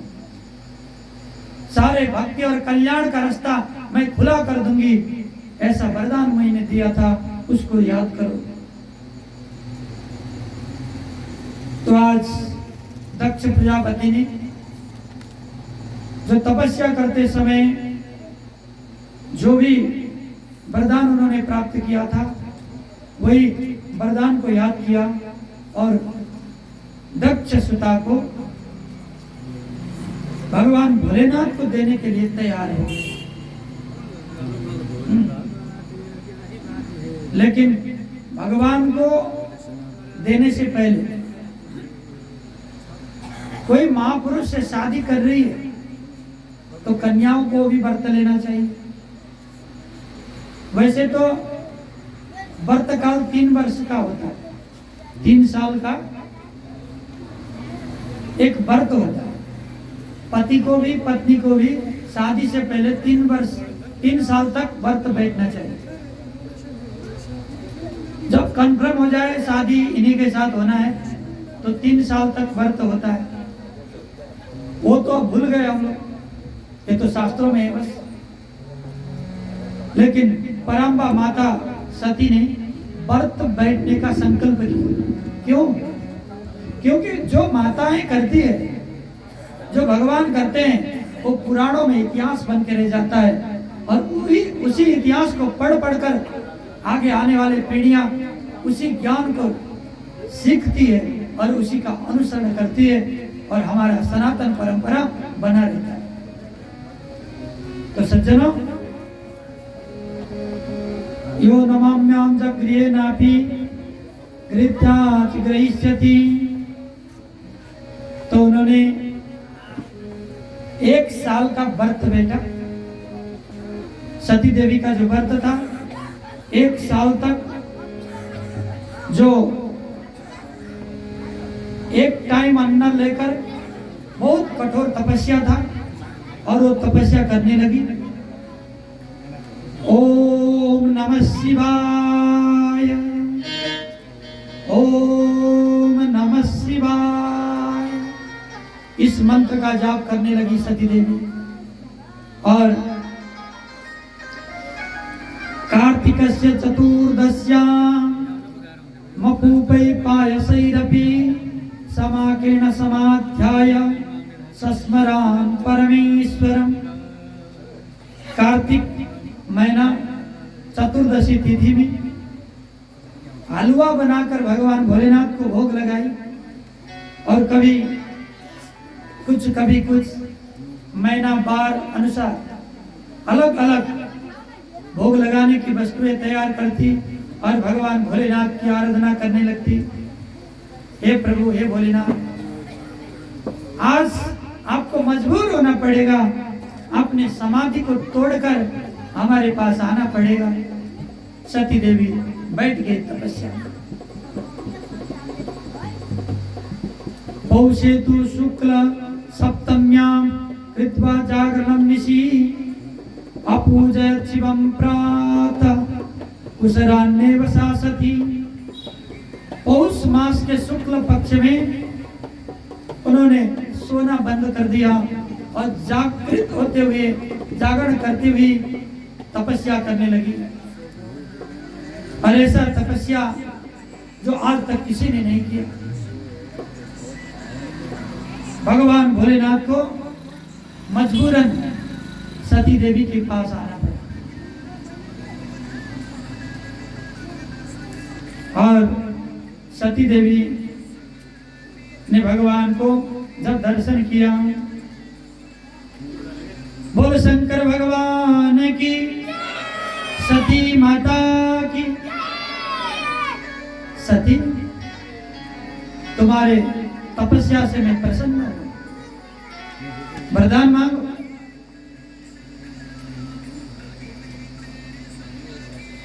अब चुपके से वरदान देंगे और मैं सुन लूंगी, और बाद में आपने पूरा नहीं किया तो तुम जो कहोगे मैं वही करूंगा। तो वरदान देना है तो सबके सामने दो, सबके सामने वरदान दो। तो चलो, कहाँ ले जाना है मैं वहीं पर दूंगा। तो सती देवी भगवान भोलेनाथ को लेकर आती है। बोल शंकर भगवान की, सती माता की, सती माता की।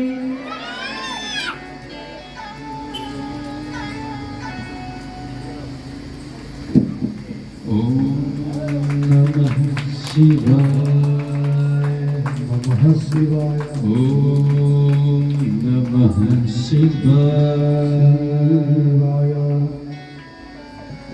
ओम नमः शिवाय।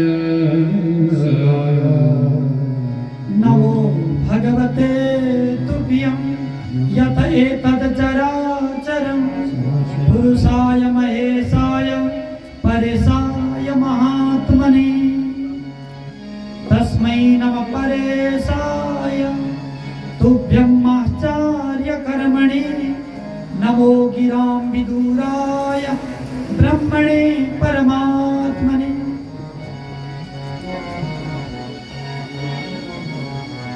नमस्तुभ्यं एतत् चराचरं पुरुषाय।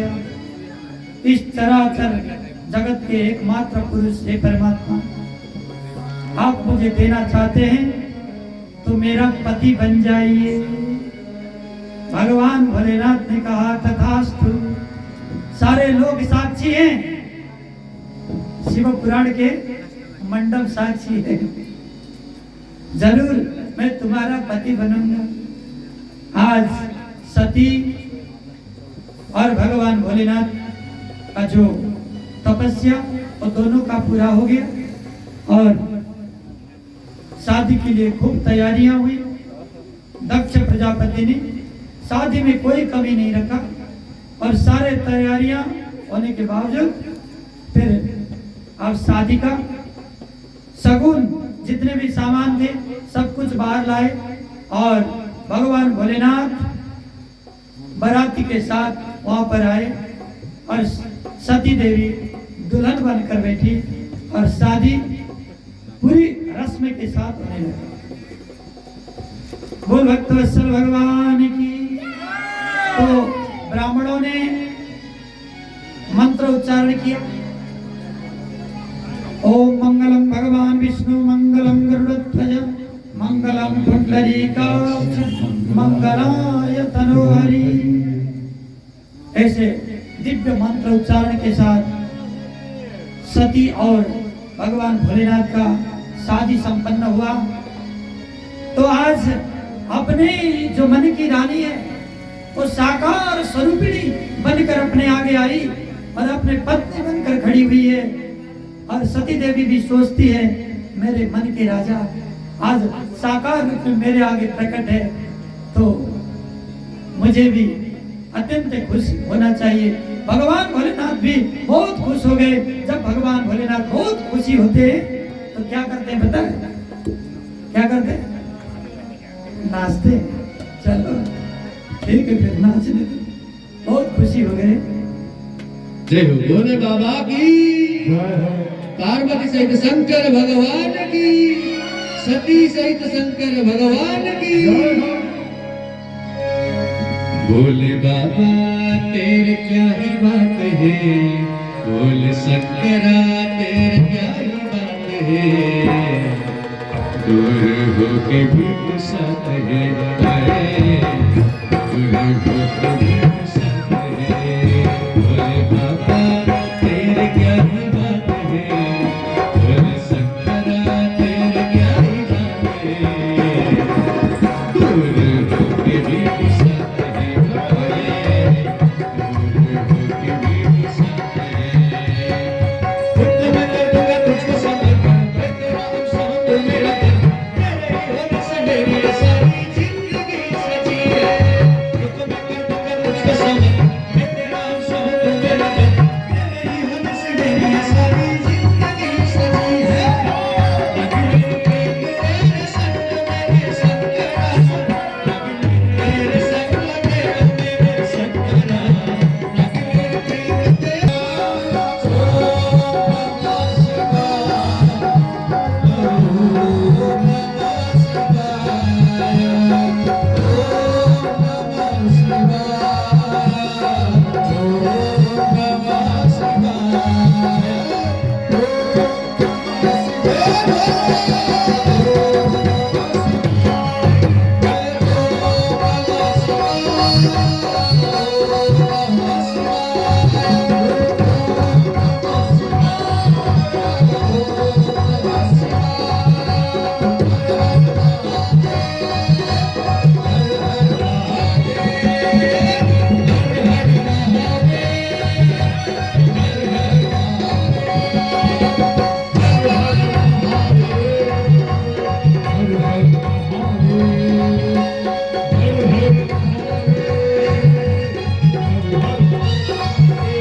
शिवर सती को विवाह को हामीले बृहत वर्णन गर्यौं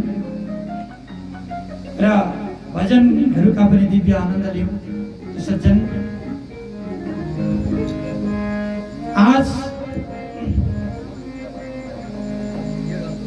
ब्रह्मा जी ने सती देवी को देखा, इतनी सुंदर कोई भी कन्या देखा नहीं था सती देवी जैसे ब्रह्मा ने।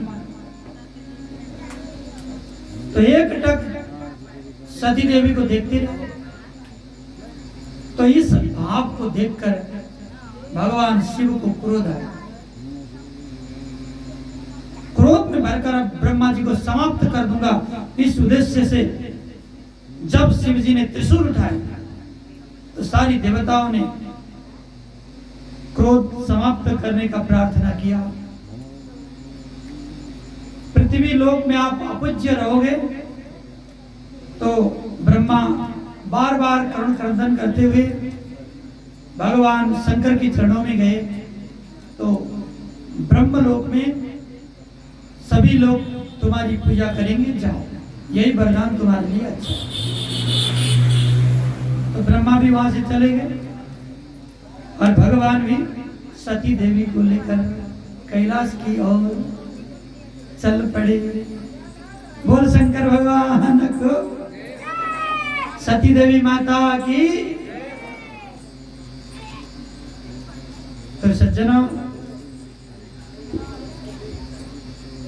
जब शिव और सती कैलाश में पहुंचे तो कैलाश का बहुत बड़ा शोभा प्राप्त हुआ।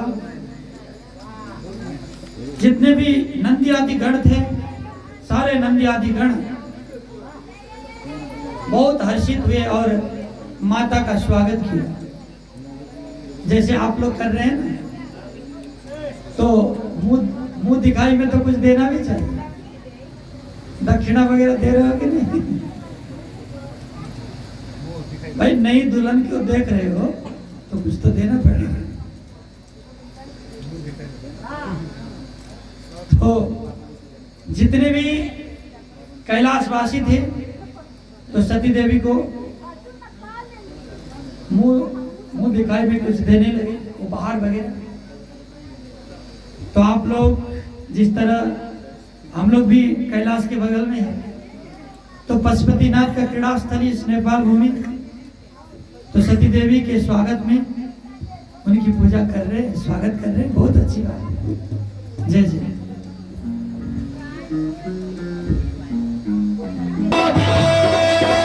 हर हर महादेव, हर हर महादेव, हर हर महादेव, हर हर महादेव, हर हर महादेव, हर हर महादेव। शिव शंकर भोलेनाथ को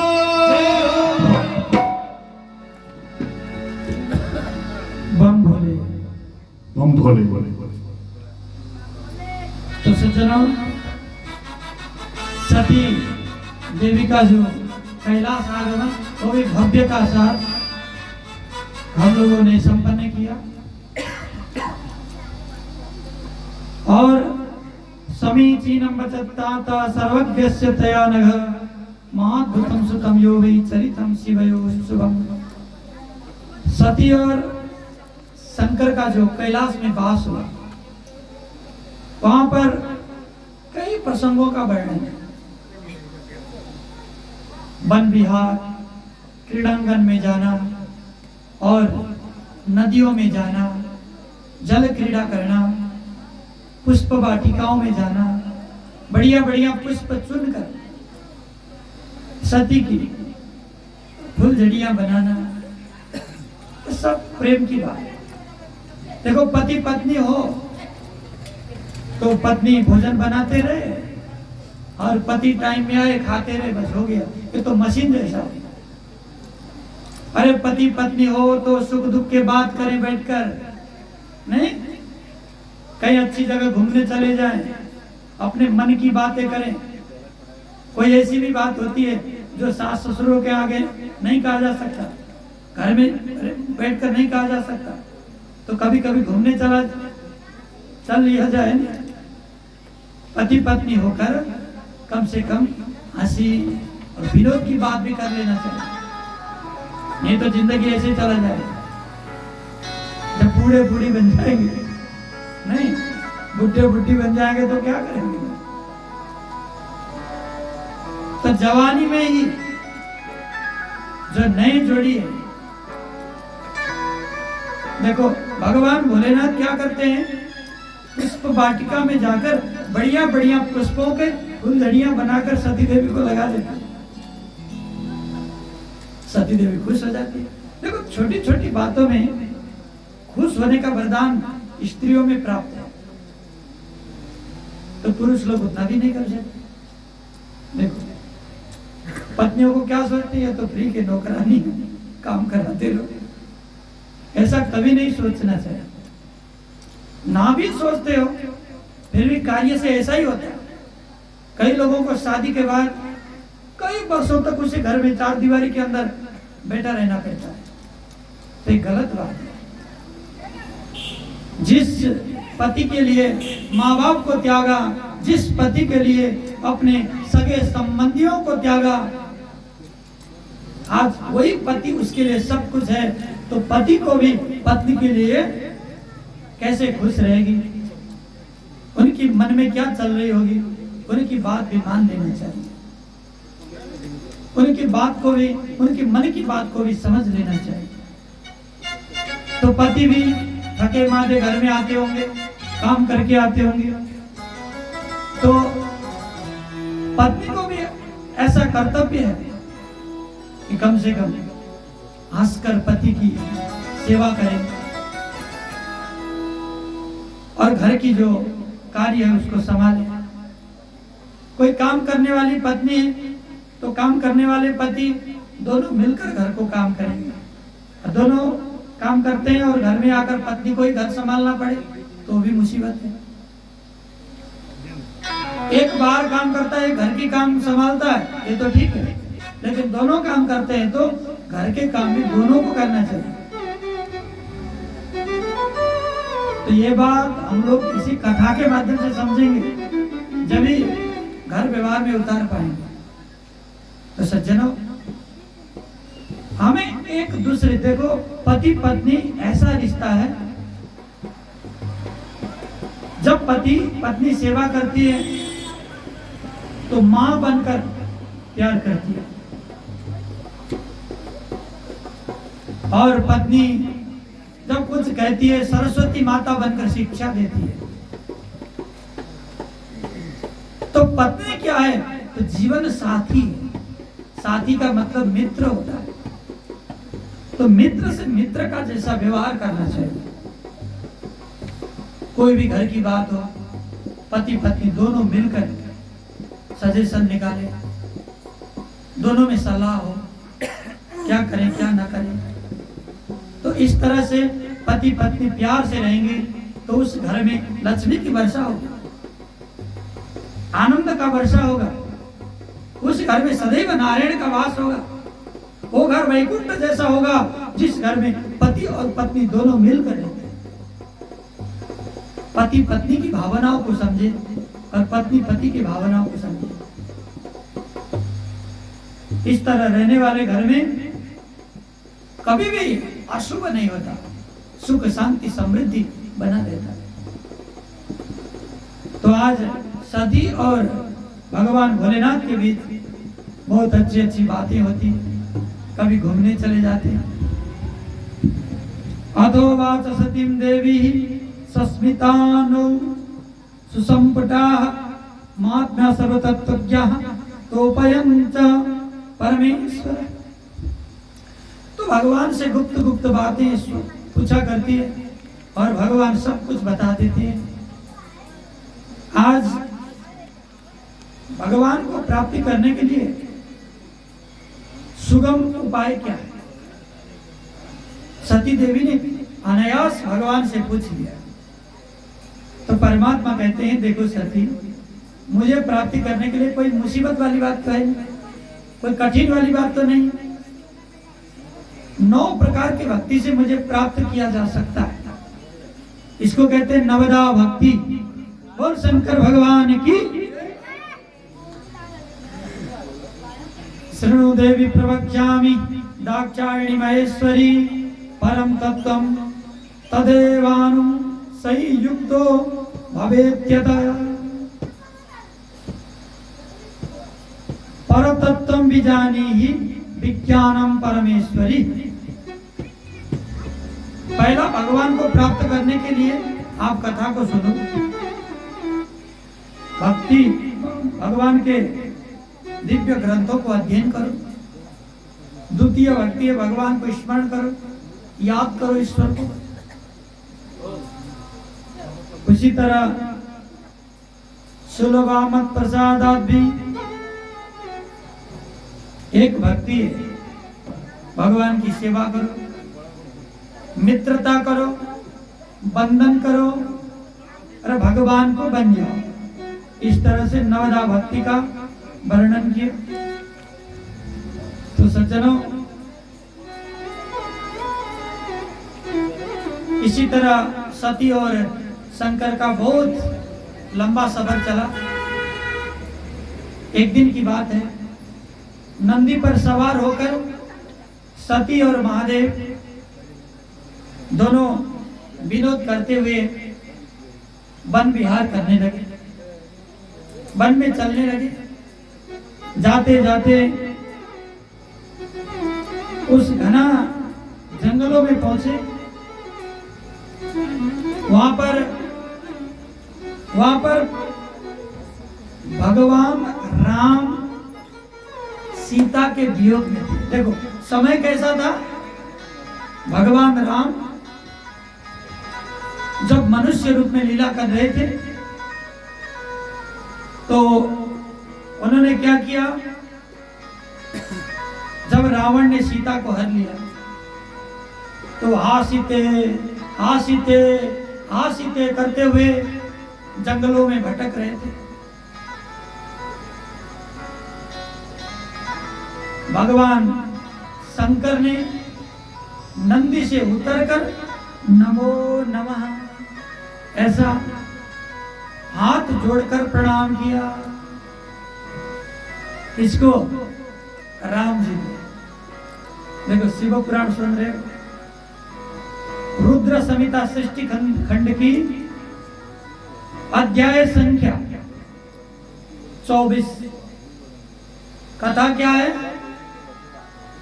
शंकर ने राम को प्रणाम किया।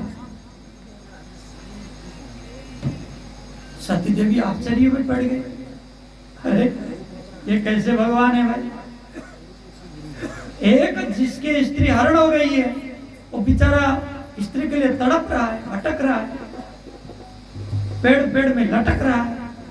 ऐसे ऐसे अज्ञानी को और मेरे महादेव प्रणाम कर रहे हैं, ये कैसे आश्चर्य की बात है। ऐसा नहीं करना चाहिए। भगवान आपने ऐसा क्यों किया? तो आज भगवान कहते हैं देखो सती, ये राम है, ईश्वर है, तो ईश्वर को प्रणाम करने में क्या जा रहा है, तुम भी करो। नहीं है तो स्त्री वियोगी कोई पुरुष लगता है, कोई राजा लगता है, तो आपको प्रणाम करना शोभा नहीं देगा। नहीं देवी क्या बात कर रही है, मैंने पहले विष्णु को वरदान दिया है कि तुम्हारे लीला को मैं प्रणाम करूंगा और मेरे लीला को तुम प्रणाम करोगे। तो विष्णु ही राम है, ऐसे क्या क्या प्रमाण है? देवी में प्रमाण की क्या आवश्यकता? मैं खुद मैं खुद प्रमाण हूं। अरे मैं प्रणाम कर रहा हूं तो ये प्रमाण बन गया कि नहीं? अरे जिसको शंकर ने प्रणाम किया हो वो तो राम विष्णु ही हो सकता है। लेकिन सती देवी के मन में बहुत शंकाएं उपशंकाएं होने लगी। जब मुड़ के कैलाश की ओर चले गए, सती देवी अंदर नहीं गई। उनके मन में आया मैं राम को पहचानू तो सही, वो विष्णु है कि नहीं।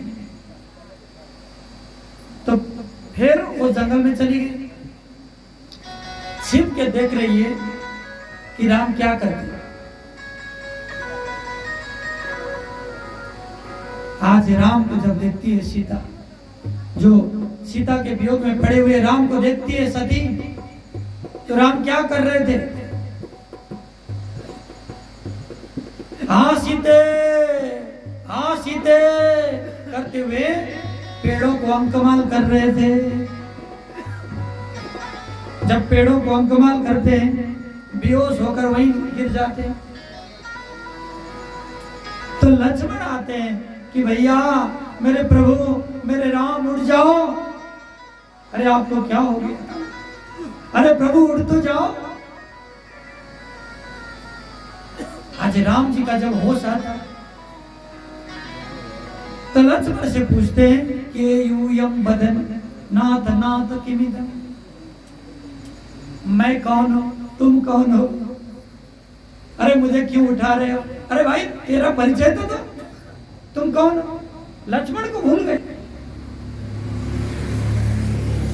प्रभु आप नाथ हो, मैं आपका सेवक हूं। तो मैं नाथ का मतलब क्या है? के यूयम बदनाथ नाथ मगवन दासोस्मि ते लक्ष्मण, मैं आपका दास लक्ष्मण। तो मेरा दास लक्ष्मण और मैं कौन हूं ये तो बताओ। नाथ आप दशरथ के पुत्र हैं। दशरथ का मतलब क्या? अयोध्या का राजा। हाँ सही समझे, अयोध्या का राजा। कैसे पागल हो गए बताओ। तो अयोध्या के राजा के पुत्र हैं हम, तो राजकुमार हो गए, तो जंगल में क्या करें? किम कुरुवो बिजने, अरे निर्जन पद में हम दोनों क्या कर रहे हैं ये तो बताओ। सीता अनुविक्षते, हम लोग सीता को ढूंढ रहे महाराज। कहा सीता? अरे कौन सीता? सीता को तो मैं नहीं पहचानता। बोलो ना, अरे प्यारे बोलो ना। अरे अयोध्या के राजकुमार तू तो बोल, मैं क्यों सीता को ढूंढ रहा हूं? सीता कौन है? जनकाधराज तनया, जनक नंदनी है, जनकपुर की राजकुमारी है, लाडली है, किशोरी जी है। उस जनक नंदिनी को हम ढूंढ रहे हैं। जब जनकपुर का याद आया तो भगवान कहते हाँ सीते, हाँ सीते, हाँ सीते है जनक नंदिनी, तुम कहाँ? जनक राज ने इतने लाड दुलार प्यार से तुम्हें रखा था, लेकिन मैं कैसा अभागी हूं जो तुम्हें ढंग से रख भी नहीं पाया। मैं कैसा अभागी पति हूं, ऐसा जोड़ जोड़ से फुट फुट के रोने लगे। हाँ सीते, हाँ सीते, हाँ सीते।